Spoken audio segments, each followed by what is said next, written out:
Dear students, welcome to 101.5 FM Akashawani Kannur.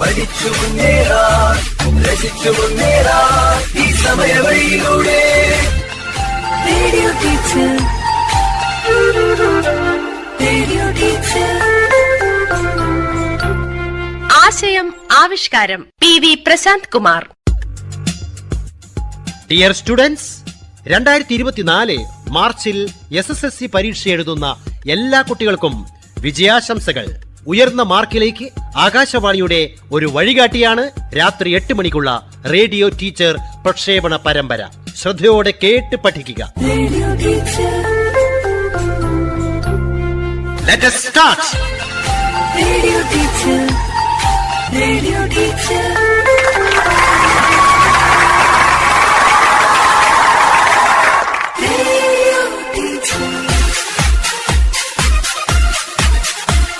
ഇതാ quiz മാസ്റ്ററായ teacher സ്വയം പരിചയപ്പെടുത്തുന്നു.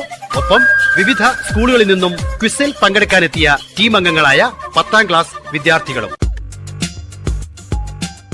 നമസ്കാരം, എൻ്റെ പേര് Sarath VR. Rajiv Gandhi memorial higher secondary school മൊകേരിയിലെ സോഷ്യൽ സയൻസ് അധ്യാപകനാണ്. പ്രശ്നോത്തരിയിൽ പങ്കെടുക്കുന്ന ടീം അംഗങ്ങളെ പരിചയപ്പെടാം. Team A. എൻ്റെ പേര് നേഹ.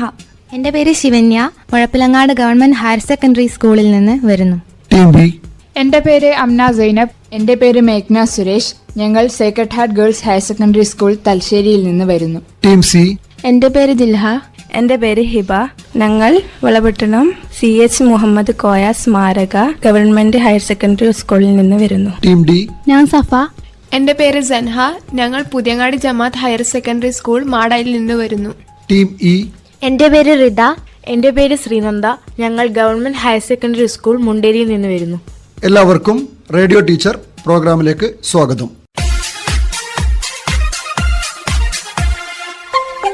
Radio teacher.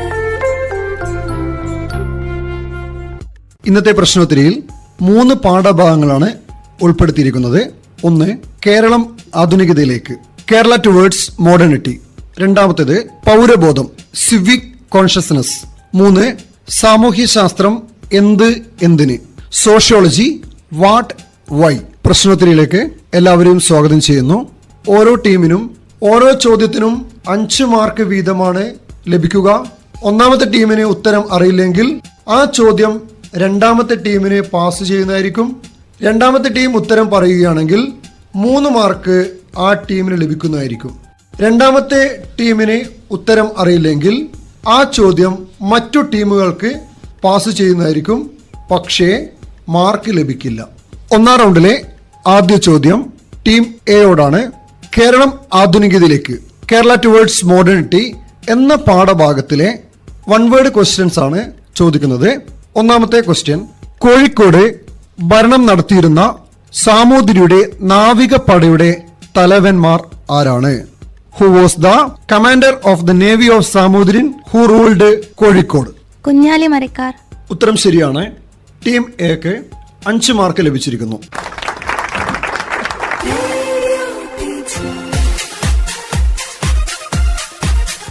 15ാം നൂറ്റാണ്ടിന്റെ അവസാന കാലത്താണ് യൂറോപ്യർ വ്യാപാരത്തിനായി കേരള തീരത്തെത്തുന്നത്. കേരളവുമായി വ്യാപാരത്തിൽ ഏർപ്പെട്ടിരുന്നവരിൽ പ്രധാനികൾ അറബികളും ചൈനക്കാരുമായിരുന്നു. അവരുടെ വ്യാപാര കുത്തക അവസാനിപ്പിക്കുക എന്നതായിരുന്നു പോർച്ചുഗീസുകാരുടെ ലക്ഷ്യം. കോഴിക്കോട്ടെ ഭരണാധികാരിയായ സാമൂതിരിയോട് അറബി കച്ചവടക്കാരെ പുറത്താക്കണമെന്ന് പോർച്ചുഗീസുകാർ ആവശ്യപ്പെട്ടു. എന്നാൽ ഈ ആവശ്യം അംഗീകരിക്കാൻ സാമൂതിരി തയ്യാറാകാതിരുന്നത് പോർച്ചുഗീസുകാരെ കുപിതരാക്കി. കോഴിക്കോടിന്റെ ശത്രുരാജ്യമായ കൊച്ചിയിൽ താവളമുറപ്പിച്ച് കേരളത്തിൽ ആധിപത്യം നേടാൻ അവർ ശ്രമിച്ചു. കുഞ്ഞാലിമരക്കാരുടെ നേതൃത്വത്തിലുള്ള സാമൂതിരിയുടെ നാവികപ്പട പോർച്ചുഗീസുകാർക്കെതിരെ അറബിക്കടലിൽ ശക്തമായ ചെറുത്തുനിൽപ്പുകൾ നടത്തിയെങ്കിലും വിജയിക്കാനായില്ല. ടീം എ പറഞ്ഞ ഉത്തരം സാമൂതിരിയുടെ നാവികപ്പടയുടെ തലവൻ ആരായിരുന്നു? കുഞ്ഞാലിമരക്കാരാണ് പറഞ്ഞിരിക്കുന്ന ഉത്തരം ശരിയാണ്. അടുത്ത ചോദ്യം ടീം ബി. ഡച്ചുകാർ പോർച്ചുഗീസുകാരെ കേരളത്തിൽ നിന്നും തുരത്തിയ വർഷം. Specify the year the Dutch expelled Portuguese from Kerala. 1663. ശരി ഉത്തരം 5 മാർക്ക് ലഭിച്ചിരിക്കുന്നു. അടുത്ത ചോദ്യം ടീം സി. കുളച്ചിൽ യുദ്ധം നടന്ന വർഷം. ഈ യുദ്ധത്തിൽ ഡച്ചുകാരെ പരാജയപ്പെടുത്തിയത് ആരാണ്? The year of Colachel war and who defeated Dutch in this war? Pass. Team D. The British with the help of Marthanda Varma. Okay, വർഷം, കുളച്ചിൽ യുദ്ധം നടന്ന വർഷം. 1741. ശരി ഉത്തരം. 1741 കുളച്ചിൽ യുദ്ധം നടന്ന വർഷം. തിരുവിതാംകൂറിലെ ഭരണാധികാരിയായിരുന്ന മാർത്താണ്ഡവർമ്മ ഡച്ചുകാരെ പരാജയപ്പെടുത്തുകയാണ് ചെയ്തത്. ടീം സിയോട് ചോദിച്ച ചോദ്യമായിരുന്നു. ടീം സിക്ക് ഉത്തരം പറയാൻ സാധിച്ചിട്ടില്ല.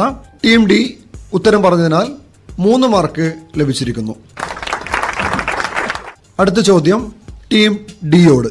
ആറ്റിങ്കൽ കലാപം നടന്ന വർഷം. The year of Attingal revolt. 1721.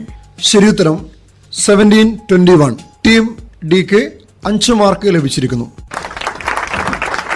Attingal കലാപം നടക്കുവാൻ ഉണ്ടായ സാഹചര്യത്തെക്കുറിച്ച് പറയുകയാണെങ്കിൽ, ഇംഗ്ലീഷ് ഈസ്റ്റ് ഇന്ത്യ കമ്പനിയുടെ പ്രതിനിധി 1615 കേരളത്തിലെത്തിയ ബ്രിട്ടീഷുകാർ സാമൂതിരിയെ സന്ദർശിക്കുകയും വ്യാപാര ഉടമ്പടിയിൽ ഒപ്പുവെക്കുകയും ചെയ്തിരുന്നു. പിന്നീട് വിഴിഞ്ഞത്തും തലശ്ശേരിയിലും അഞ്ചുതെങ്ങിലും പാണ്ഡികശാലകൾ എന്ന് വെച്ചാൽ സംഭരണ കേന്ദ്രങ്ങളാണ് ആരംഭിക്കാനുള്ള അനുമതി കമ്പനി കരസ്ഥമാക്കുകയും ചെയ്തിരുന്നു. തുടർന്ന് ആറ്റിങ്കൽ വെച്ചാൽ തിരുവനന്തപുരമാണ്. ആറ്റിങ്കൽ റാണിയിൽ നിന്ന് അഞ്ചുതെങ്ങിൽ കോട്ട പണിയാനുള്ള അനുവാദം നേടിയെടുക്കുകയും ചെയ്തു. അഞ്ചുതെങ്ങിനെ ബ്രിട്ടീഷ് സൈനിക കേന്ദ്രമാക്കിയതിൽ നാട്ടുകാർക്ക് ശക്തമായ പ്രതിഷേധമുണ്ടായിരുന്നു. 1721 ആറ്റിങ്കൽ റാണിക്ക് സമ്മാനവുമായി പോകുകയായിരുന്ന 150ഓളം പേരുള്ള ഇംഗ്ലീഷ് സംഘത്തെ നാട്ടുകാർ വധിക്കുകയും ചെയ്തു. ഇതിനെയാണ് ആറ്റിങ്കൽ കലാപം എന്ന പേരിൽ അറിയപ്പെടുകയും ചെയ്യുന്നത്.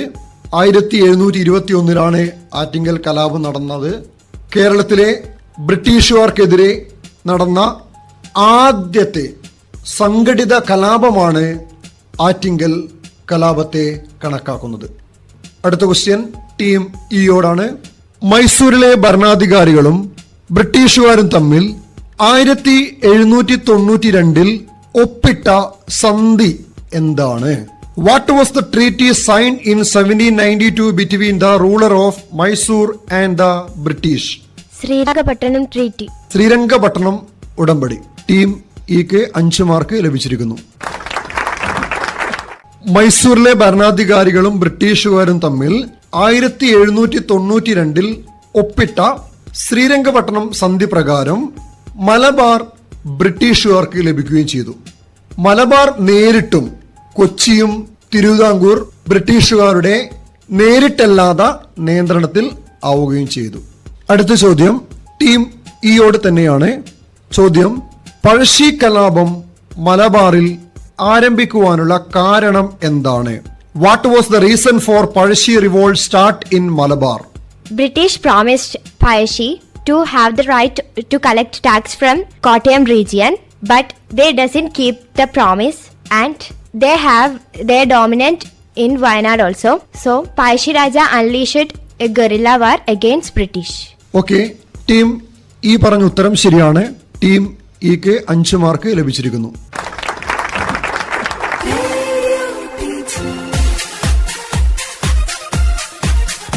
പഴശ്ശി കലാപത്തെ കുറിച്ച് പറയുകയാണെങ്കിൽ, ബ്രിട്ടീഷ് ആധിപത്യത്തിനെതിരെ മലബാറിൽ നടന്ന ശക്തമായ ചെറുത്തുനിൽപ്പ് നേതൃത്വം നൽകിയത് മലബാറിലെ കോട്ടയം രാജകുടുംബത്തിലെ Keralavarma Pazhassi രാജയാണ്.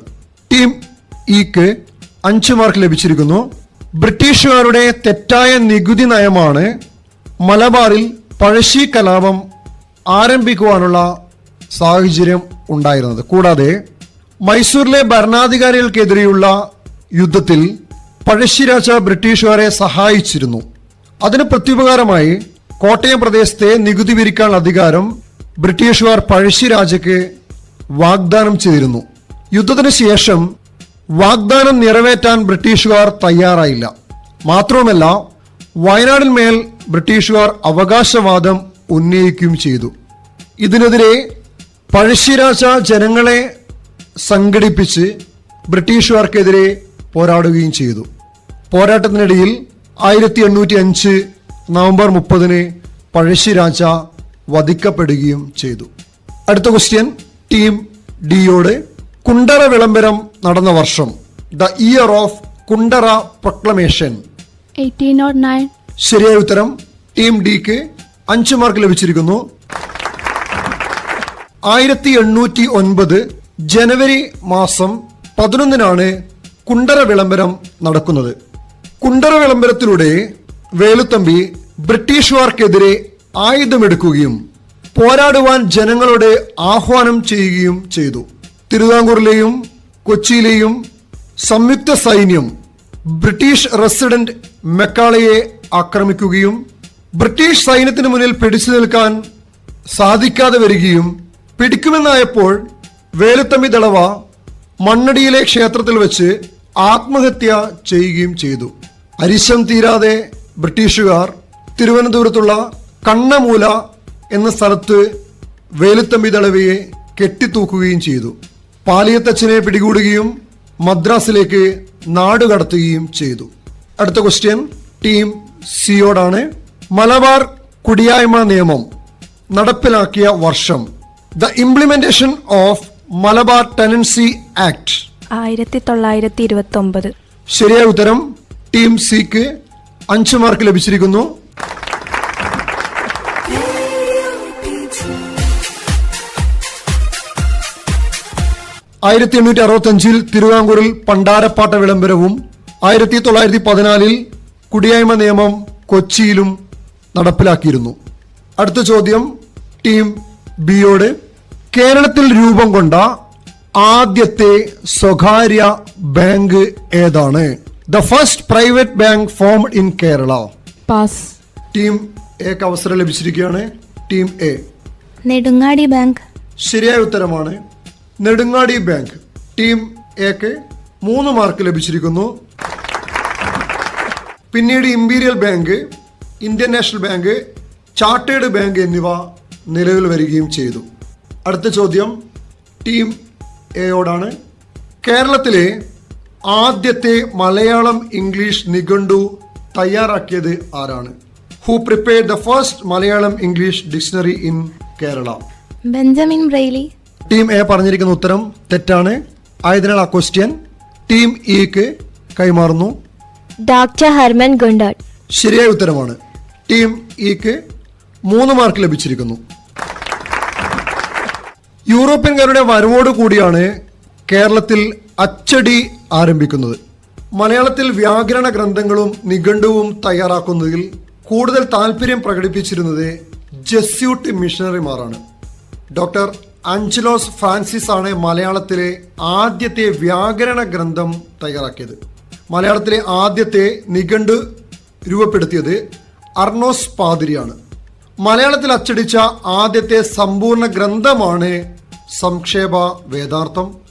മിഷണറിയായ Benjamin Bailey English Malayalam നിഘണ്ടുവും doctor Hermann Gundert Malayalam English നിഘണ്ടുവും പ്രസിദ്ധപ്പെടുത്തി. ഡോക്ടർ ഹെർമൻ ഗുണ്ടട്ട് തലശ്ശേരിയിൽ നിന്നും പ്രസിദ്ധീകരിച്ച രാജ്യസമാചാരം, പശ്ചിമോദയം എന്നിവ മലയാളത്തിലെ ആദ്യത്തെ പത്രങ്ങളാണ്. ഇതോടുകൂടി ഒന്നാമത്തെ റൗണ്ട് ഇവിടെ അവസാനിച്ചിരിക്കുകയാണ്. ഓരോ ടീമിനും ലഭിച്ചിരിക്കുന്ന മാർക്ക് ഇവിടെ പറയുന്നതാണ്. Team A 8 mark, team B 5 mark, team C 5 mark, team D 13 mark, team E 13 mark.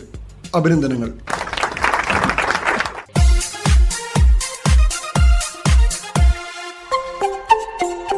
radio teacher, radio teacher. SSLC പാഠങ്ങൾ ഉൾക്കൊള്ളിച്ച പ്രതിദിന പ്രശ്നോത്തരി തുടരുന്നു. 2ാം റൗണ്ടിലേക്ക് എല്ലാവരെയും സ്വാഗതം ചെയ്യുന്നു. ഈ 2ാം റൗണ്ടിലെ മറ്റൊരു പ്രത്യേകത 3 പാഠത്തിലെയും കേരളം ആധുനികതയിലേക്ക്, സാമൂഹ്യ ശാസ്ത്രം, എന്തിന്, പൗരബോധം, ഈ 3 അധ്യായത്തിലെയും ചോദ്യങ്ങൾ ഉൾപ്പെടുത്തിക്കൊണ്ടുള്ള ചോദ്യങ്ങളാണ് തയ്യാറാക്കിയിരിക്കുന്നത്. ആദ്യ ക്വസ്റ്റ്യൻ ഉത്തരം പറയുന്ന ടീമിന് 10 മാർക്കും, ആദ്യ ടീമിന് ഉത്തരം അറിയില്ലെങ്കിൽ ആ ചോദ്യം രണ്ടാമത്തെ ടീമിന് പാസ് ചെയ്യുന്നതായിരിക്കും. അവരുത്തരം പറയുകയാണെങ്കിൽ 5 മാർക്ക് ലഭിക്കുന്നതായിരിക്കും. രണ്ടാമത്തെ ടീമിന് ഉത്തരം അറിയില്ലെങ്കിൽ മറ്റു ടീമുകൾക്ക് ആ ഉത്തരം പാസ് ചെയ്യുന്നതായിരിക്കും. പക്ഷേ മാർക്ക് ലഭിക്കുന്നതായിരിക്കില്ല. രണ്ടാം റൗണ്ടിലെ ആദ്യ ചോദ്യം. ഈ റൗണ്ടിന്റെ പ്രത്യേകത എന്ന് വെച്ചാൽ ഒന്നാമത്തെ റൗണ്ടിൽ 1 വേർഡ് ക്വസ്റ്റ്യൻ ആണെങ്കിൽ രണ്ടാം റൗണ്ടിൽ കുറച്ച് എക്സ്പ്ലനേഷനോട് കൂടിയാണ് ഉത്തരം പറയേണ്ടത്. ഒന്നാമത്തെ ചോദ്യം ടീം എ. എന്താണ് പണ്ടാരപ്പാട്ട വിളംബരം? എക്സ്പ്ലെയിൻ ദ പണ്ടാരപ്പാട്ട വിളംബരം. 1865 ജന്മിമാരുടെ പണ്ടാര കുടിയാൻ നിയമം നിർത്തലാക്കിയതാണ്. ജന്മിമാരുടെ അധിക നികുതിയാണ് ഇതിന് കാരണം. ശരിയായ ഉത്തരമാണ്. ടീം എക്ക് 10 മാർക്ക് ലഭിച്ചിരിക്കുന്നു. പണ്ടാരം വക, അതായത് സർക്കാർ വക, ഭൂമിയിലെ കുടിയാന്മാർക്ക് അവർ കൃഷി ചെയ്യുന്ന ഭൂമി സ്വന്തമായി നൽകിക്കൊണ്ടുള്ള സുപ്രധാനമായ ഒരു വിളംബരമാണ് പണ്ടാരപ്പാട്ട വിളംബരം. ഈ സുപ്രധാനമായ വിളംബരം 1865 തിരുവിതാംകൂർ സർക്കാർ ആണ് പുറപ്പെടുവിച്ചത്. The government of Travancore made a landmark proclamation in 1865 granting the tenants ownership of the land they cultivated. അടുത്ത ചോദ്യം ടീം ബിയോടാണ്. എന്താണ് ചാനാർ ലഹള? What is Channar revolt? Women in Tiruvidampur did not have the right to cover their upper body. This is a revolt against that law. ശരിയായ ഉത്തരമാണ്. Team ബിക്ക് 10 mark ലഭിച്ചിരിക്കുന്നു. The Chanar women of southern Travancore fought for the right to cover their upper body. As a result, Uttaram Tirunal Maharaja was forced to permit the Chanar women to wear jacket in 1859. തിരുവിതാംകൂറിലെ തെക്കൻ തിരുവിതാംകൂറിലെ ചാനാർ സ്ത്രീകൾക്ക് മാറുമറിക്കാനുള്ള അവകാശം ഉണ്ടായിരുന്നില്ല. ഇതിനെ തുടർന്ന് ശക്തമായ പ്രക്ഷോഭങ്ങൾ ആരംഭിക്കുകയും 1859 ജാക്കറ്റും മേൽമുണ്ടും ധരിക്കാനുള്ള അവകാശം ചാനാർ സ്ത്രീകൾക്ക് അനുവദിക്കാൻ ഉത്തരം തിരുനാൾ മഹാരാജാവ് നിർബന്ധിതനാവുകയും ചെയ്തു. അടുത്ത ചോദ്യം ടീം സി. എന്താണ് വൈക്കം സത്യാഗ്രഹം? എക്സ്പ്ലെയിൻ വൈക്കം സത്യാഗ്രഹം. പാസ്. ടീം സിക്ക് ഉത്തരം അറിയില്ല. അടുത്ത ടീമിനെ പാസ് ചെയ്തിരിക്കുന്നു. Team D. Vaikom Satyagraha TK Madhavan, Mannath Padmanabhan എന്നിവരൊക്കെ കൂടി ഇതിനെതിരെ പ്രതിഷേധിച്ചതാണ്. താഴ്ന്ന ജാതികൾക്ക് റൈറ്റ് ടു ട്രാവൽ എന്ന പ്രതിഷേധം. ഓക്കെ, ശരി, അഭിനന്ദനങ്ങൾ. Team D 5 mark ലഭിച്ചിരിക്കുകയാണ്.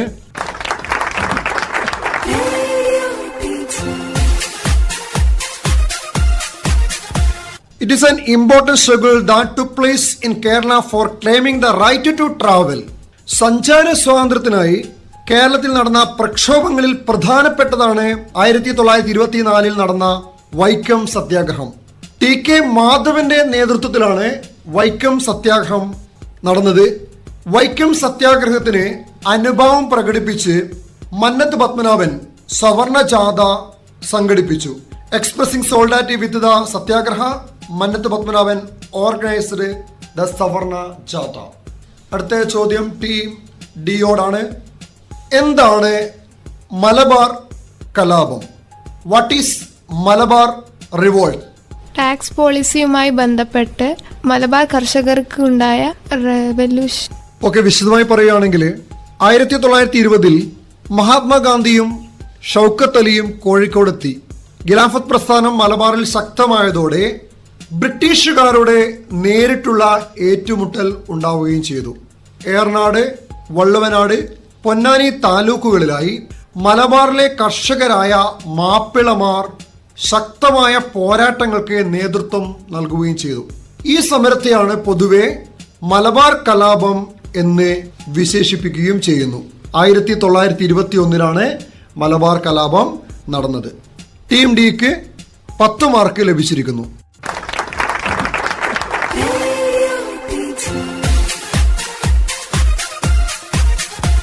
അടുത്ത ചോദ്യം ടീം ഇ. എന്താണ് Malayali memorial? Explain Malayali memorial. Under the leadership of Barrister G.P. Pillai, about 10,000 Malayali signed memorandum proportionate representing of their government job. ശരിയായ ഉത്തരം ടീം ഇക്ക് 10 മാർക്ക് ലഭിച്ചിരിക്കുന്നു. Radio teacher. Under the leadership of Barrister G.P. Pillai, a memorandum was submitted to the king, signed by more than thousands of people seeking proportionate representation for the people of Travancore in government jobs. സർക്കാർ ജോലികളിൽ തിരുവിതാംകൂറുകാർക്ക് മതിയായ പ്രാതിനിധ്യം ആവശ്യപ്പെട്ട് 10,000-കണക്കിലധികം പേർ ഒപ്പിട്ട് മഹാരാജാവിന് സമർപ്പിച്ച മെമ്മോറാണ്ടമാണ് Malayali memorial. 1896 doctor Palpu ഈഴവർ അനുഭവിക്കുന്ന പ്രയാസങ്ങൾ ചൂണ്ടിക്കാട്ടി ഈഴവ മെമ്മോറിയൽ രാജാവിന് സമർപ്പിക്കുകയും ചെയ്തു. ഈ പറഞ്ഞ ഉത്തരം ശരിയാണ്. അടുത്ത ചോദ്യവും ടീം ഇയോട് തന്നെയാണ്. എന്താണ് നിവർത്തന പ്രക്ഷോഭം? ബ്രീഫ്ലി എക്സ്പ്ലെയിൻ നിവർത്തന പ്രക്ഷോഭം. In 1932, Irawa Muslim Christian representatives Signed a memorandum for their government job. ശരിയായ ഉത്തരം ടീം ഇക്ക് 10 മാർക്ക് ലഭിച്ചിരിക്കുന്നു. In 1932, Christian, Muslim, Irawa communities launched agitation seeking reservation in government jobs in proportion to their population.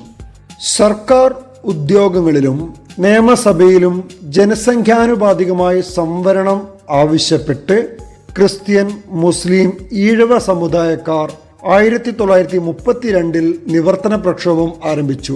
NV Joseph, PK കുഞ്ഞ്, C Keshavan എന്നിവരുടെ നേതൃത്വത്തിലാണ് ഉത്തരവാദ ഭരണത്തിനായുള്ള ഈ സമരം നടന്നത്. അടുത്ത ചോദ്യം ടീം ഡി. എന്താണ് പൗരബോധം? What is civic consciousness? Civic consciousness is the recognition that every individual is for the society and the genuine interest of the public is interest of the individuals. Okay, ശരിയായ ഉത്തരം team ഡിക്ക് 10 mark ലഭിച്ചിരിക്കുന്നു. അഭിനന്ദനങ്ങൾ. Civic consciousness is the recognition that each citizen is for the society and the genuine interest of the society are the interest of the citizen. ഓരോ പൗരനും സമൂഹത്തിന് വേണ്ടിയുള്ളതാണെന്നും സമൂഹത്തിന്റെ ഉത്തമ താല്പര്യങ്ങളാണ് പൗരന്റേത് എന്നുമുള്ള തിരിച്ചറിവാണ് പൗരബോധം. അടുത്ത ചോദ്യം ടീം സിയോടാണ്. ധാർമ്മികതയെ സംബന്ധിച്ചുള്ള ഗാന്ധിജിയുടെ കാഴ്ചപ്പാടുകൾ എന്തൊക്കെയാണ്? Explain the views of Gandhiji on morality. Team സിക്ക് ഉത്തരം അറിയില്ല. അടുത്ത ടീമായ ടീം ബിയിലേക്ക് ചോദ്യം പാസ് ചെയ്തിരിക്കുകയാണ്. Team B. politics without principle, commerce without morality, pleasure without consciousness. Okay, ശരിയായ ഉത്തരമാണ്. ടീം ബിക്ക് 5 മാർക്ക് ലഭിച്ചിരിക്കുന്നു. പൊളിറ്റിക്സ് വിത്തൗട്ട് പ്രിൻസിപ്പിൾ, ആദർശമില്ലാത്ത രാഷ്ട്രീയം. വെൽത്ത് വിത്തൗട്ട് വർക്ക്, അധ്വാനമില്ലാത്ത സമ്പത്ത്. സയൻസ് വിത്തൗട്ട് ഹ്യൂമാനിറ്റി, മനുഷ്യത്വമില്ലാതെ ശാസ്ത്രം. കൊമേഴ്സ് വിത്തൗട്ട് മൊറാലിറ്റി, ധാർമ്മികതയില്ലാതെ വാണിജ്യം. എഡ്യൂക്കേഷൻ വിത്തൗട്ട് ക്യാരക്ടർ, സ്വഭാവ മഹിമയില്ലാതെ വിദ്യാഭ്യാസം. വർഷിപ്പ് വിത്തൗട്ട് സാക്രിഫൈസ്, ത്യാഗമില്ലാതെ ആരാധന. പ്ലഷർ വിത്തൗട്ട് കോൺഷ്യൻസ്, മനസാക്ഷിയില്ലാതെ സന്തോഷം. ഇവ അത്യന്തം അപകടമാണെന്ന് ഇതാണ് ഗാന്ധിജിയുടെ കാഴ്ചപ്പാടുകൾ. കൂടാതെ ഇവിടെ മൊറാലിറ്റി എന്നും കൂടി നമ്മൾ ഓർമ്മിക്കണം. എന്താണ് മൊറാലിറ്റി? ഇതിലൊന്നും കൂടി കൂടിച്ചേർക്കാം. What is morality? Morality means the ability to recognize virtues from vices, accept virtues, and to perform duties with utmost responsibility. നന്മ തിന്മകൾ തിരിച്ചറിഞ്ഞ് നന്മയെ സ്വീകരിക്കുകയും കടമകൾ ഉത്തരവാദിത്വത്തോടെ നിർവഹിക്കുകയുമാണ് ധാർമ്മികത. അടുത്ത ചോദ്യം ടീം ബിയോടാണ്. എന്താണ് case study? What is case study? Case study is the study of rare social phenomena or problems. The topic taken to study is known as the case.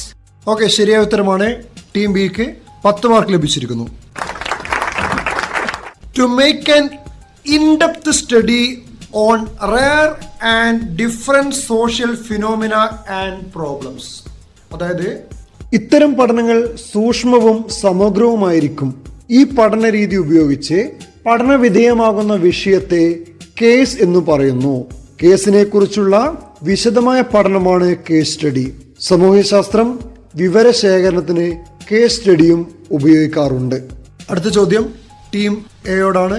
പൗരബോധം നേരിടുന്ന വെല്ലുവിളികൾ എന്തെല്ലാം? What are the challenges faced by civic consciousness? പൊതുതാൽപര്യങ്ങളെ ഹനിച്ച് സ്വന്തം താൽപര്യങ്ങൾക്ക് വേണ്ടി എന്തും ചെയ്യാൻ തയ്യാറാവുന്നതാണ് പൗരബോധം നേരിടുന്ന വെല്ലുവിളികൾ. ശരിയായ ഉത്തരം ടീം എക്ക് 10 മാർക്ക് ലഭിച്ചിരിക്കുന്നു. The main challenges faced by civic consciousness is the mindset to do anything for the sake of one's own personal interest by negating public interest. പൊതു താല്പര്യങ്ങളെ അവഗണിച്ച് സ്വന്തം താല്പര്യങ്ങൾക്ക് വേണ്ടി എന്തും ചെയ്യാൻ തയ്യാറാവുന്നതാണ് പൗരബോധം നേരിടുന്ന പ്രധാനപ്പെട്ട വെല്ലുവിളികൾ. അതിനോടനുബന്ധിച്ച് പറയുന്നത് ഈ വെല്ലുവിളികളെ എങ്ങനെ മറികടക്കാം? How can we overcome this challenge? ഓരോരുത്തരും അവരുടെ പ്രവർത്തനങ്ങളെ വിമർശനാത്മകമായി വിലയിരുത്തുക, പൊതു താല്പര്യങ്ങൾ ഹനിക്കാതെ സ്വന്തം താല്പര്യങ്ങൾക്ക് വേണ്ടി പരിശ്രമിക്കുക, മറ്റുള്ളവരിൽ നിന്നും പ്രതീക്ഷിക്കുന്ന മാറ്റങ്ങൾ നമ്മിൽ നിന്നും തുടങ്ങുക, ജനാധിപത്യത്തിലും സഹിഷ്ണുതയിലും അധിഷ്ഠിതമായി പ്രവർത്തിക്കുക, അവകാശങ്ങൾക്കൊപ്പം ചുമതലകൾക്കും തുല്യ പരിഗണന നൽകുക. ഇതോടുകൂടി രണ്ടാമത്തെ റൗണ്ട് ഇവിടെ അവസാനിച്ചിരിക്കുകയാണ്. ഓരോ ടീമിനും ലഭിച്ചിരിക്കുന്ന മാർക്കുകൾ ഇവിടെ പറയുന്നു. Team A 20 mark, team B 25 mark, team സിക്ക് മാർക്കൊന്നും ലഭിച്ചിട്ടില്ല, team D 25 mark, team E 20 mark. അഭിനന്ദനങ്ങൾ. 2 റൗണ്ടുകളിലുമായി ഓരോ ടീമിനും ലഭിച്ചിരിക്കുന്ന മാർക്കുകൾ ഇവിടെ പറയുന്നു. Team A 28 mark, team B 30 mark, team C 5 mark, team D 38 mark, team E 33 mark. അഭിനന്ദനങ്ങൾ.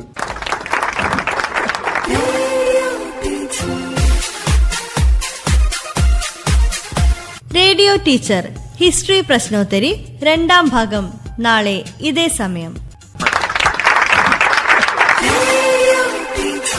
അവതരണം ആകാശവാണി കണ്ണൂർ.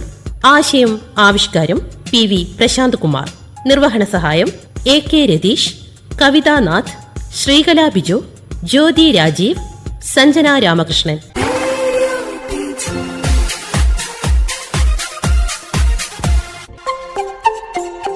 Radio teacher.